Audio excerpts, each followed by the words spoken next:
राधे राधे। आशा करती हूँ कि आप सभी लोग खुश होंगे, स्वस्थ होंगे, मस्त होंगे।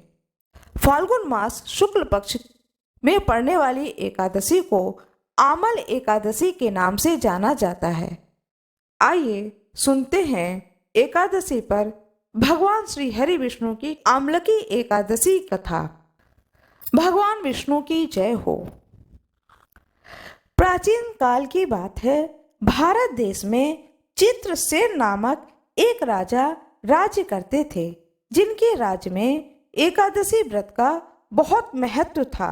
समस्त लोग एकादशी व्रत को धारण किया करते थे। एक दिन वह राजा जंगल में शिकार खेलने गया और शिकार को खोजते खोजते जंगल में बहुत दूर तक निकल गया। तभी कुछ जंगली जातियों ने उन्हें आकर घेर लिया और राजा पर आक्रमण करने लगे, लेकिन उनके अस्त्र शस्त्रों का राजा पर कोई प्रभाव नहीं पड़ा। यह देख करके जंगली लोग जो थे वह आश्चर्यचकित रह गए। जब उन जंगली जातियों की संख्या बढ़ने लगी तो देखते ही देखते राजा जो हैं वह संज्ञाहीन होकर के पृथ्वी पर गिर पड़े। उसी समय उनके शरीर से एक दिव्य शक्ति प्रकट हुई और उस शक्ति ने उन समस्त राक्षसों को मारकर अदृश्य हो गया।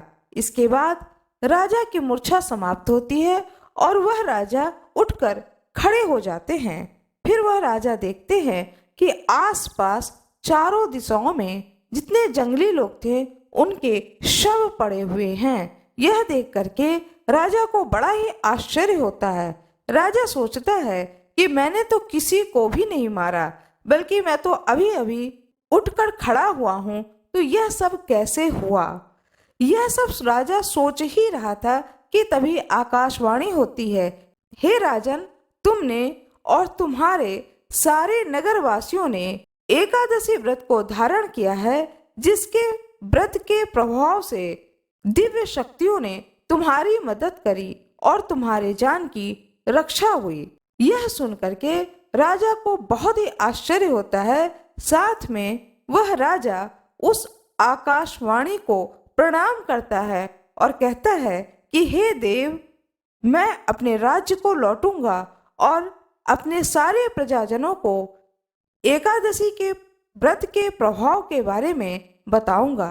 फिर वह राजा अपने नगर को लौटकर आता है और आकर के पूरे नगर में इस बात को बताया जाता है कि किस प्रकार से राजा जंगल गए थे और इस व्रत के प्रभाव से उनकी रक्षा हुई है। और साथ में कहा गया, कृपया आप सभी नगरवासी एकादशी व्रत को अवश्य ही करें। भगवान श्री हरि विष्णु की जय हो, माता लक्ष्मी की जय हो।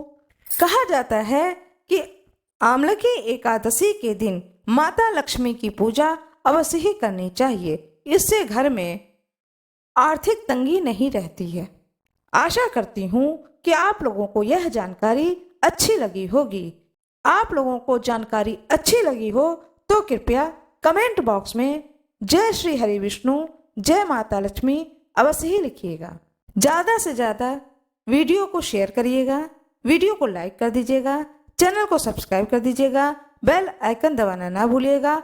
आप लोगों का बहुत बहुत धन्यवाद।